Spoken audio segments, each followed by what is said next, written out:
I watched the movie one time and a hacker was exploding computers and phones, and I thought that was really unrealistic and could never happen. Well, welcome to today where it actually did happen, but with pagers.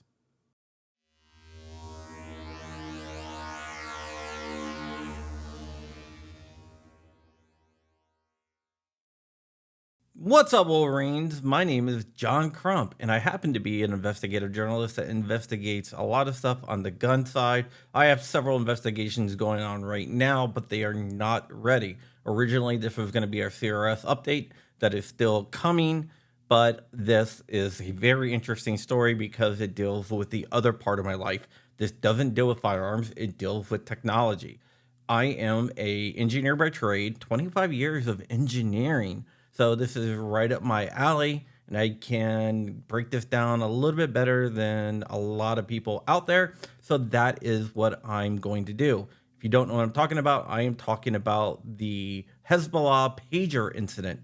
Basically, Israel hacked a bunch of pagers and caused them to explode. There was no extra explosives in it, and we're going to talk about that.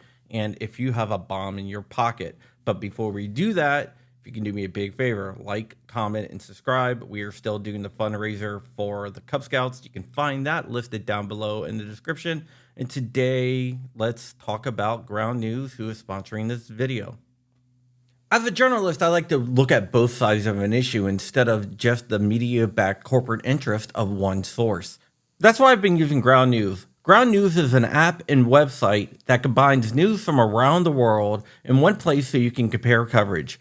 For every news source, you can see their political bias, how reliable the reporting is, and who owns them. They even have a blind spot feed that highlights news that is being disproportionately covered by one side of the political spectrum. I've been using Ground News to check my own bias, and now you can too.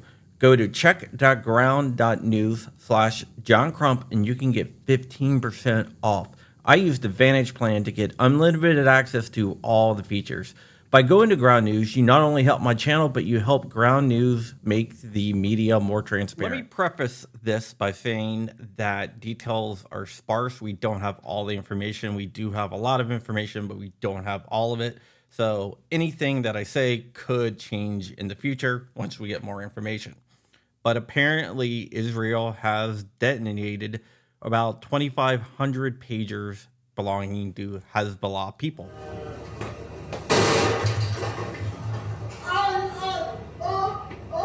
Hezbollah is a terrorist group out of Lebanon that's at war with Israel, basically. And the Mossad decided that these people shouldn't live and detonated 2,500 pagers. You might be saying, what type of explosives do they use? Media organizations are reporting that there was no explosive used. And we're going to talk about how that might have been possible. But I have a feeling that there was a little bit of something in there, maybe a blasting cap or something like that, because I just don't think that what could happen unless you did a lot of modification to the wiring and stuff like that, or remove some safety precautions, but it could. So we're going to be talking about that as well. But I do believe that in the end, it's going to turn out that there was some type of explosives, whether it was a blasting cap or something, and just not the overheating of the lithium ion batteries, which a lot of places are claiming was the cause. But it could be. I don't know. So let's go ahead and talk about the lithium ion battery. Inside the pagers, just like your cell phone, they have something called a lithium ion battery.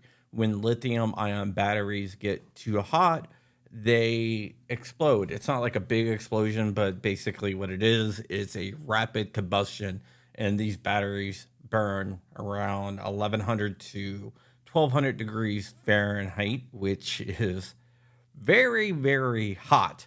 So it causes a lot of damage to flesh, hands, and whatever. Right before these pagers exploded, there was a bunch of texts that went out. People checked them, picked up their pagers, and boom. Okay, so let's talk about, was this a random attack that can be done on any device? And I don't think it is, because all these pagers were bought at the same time from one supplier. I think Israel was able to modify them to actually cause the battery to overheat. So I think this attack was not only software based, but there was also some hardware on it because the hardware should not have been able to superheat the batteries like they did. So they would have had to use higher gauge wires and stuff like that, other than what's standard in phones. But it does bring up a question, and that question is, could someone like China, for example, modify our phones or our pagers, even though no one really carries pagers anymore, to explode?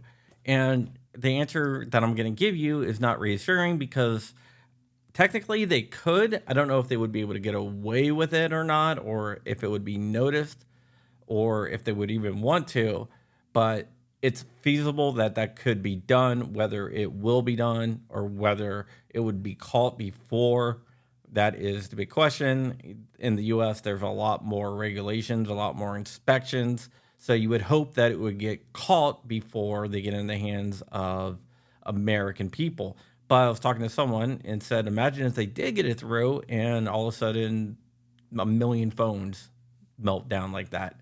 That would be a disaster and would overwhelm everything. And a lot of our phones are made in foreign countries. I would say all of it. The Samsungs are made in Korea, which is a friendly nation, so I don't think we really have anything to worry about there. But the iPhones are made in China, so they're not exactly too friendly to us. I don't think that they would do that to us because that would absolutely collapse their economy and basically put us at war.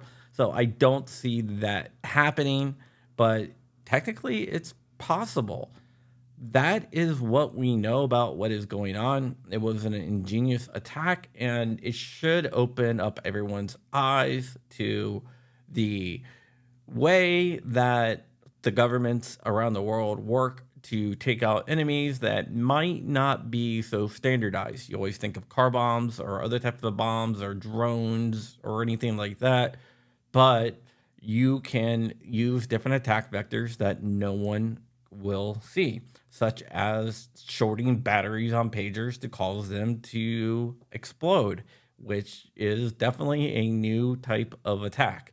Lithium ion batteries are great because they carry a lot of power, they last a long time, but they do have a tendency to be a little bit unstable. If you remember the hoverboards that melted down before, or the what is it, the Note 7s that melted down on planes, that is just the dangers of a lithium ion battery. One other thing is the ambassador of Iran had one of these pagers. Now we know that these pagers were bought by Hezbollah and given out by Hezbollah.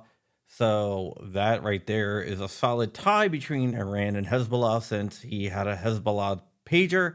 But I'm sure that's not a surprise to anyone out there that Iran was working with Hezbollah, and this is just more evidence of that.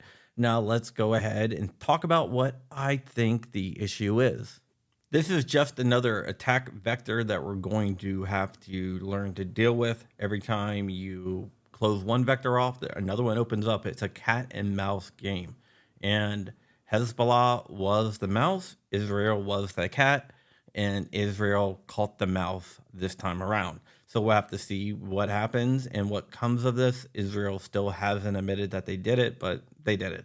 All right, guys, that is it for right now. I will talk to you guys later. So stay ever vigilant, stay ever free, keeping the fight. I'm out of here. Wolverines, MFers.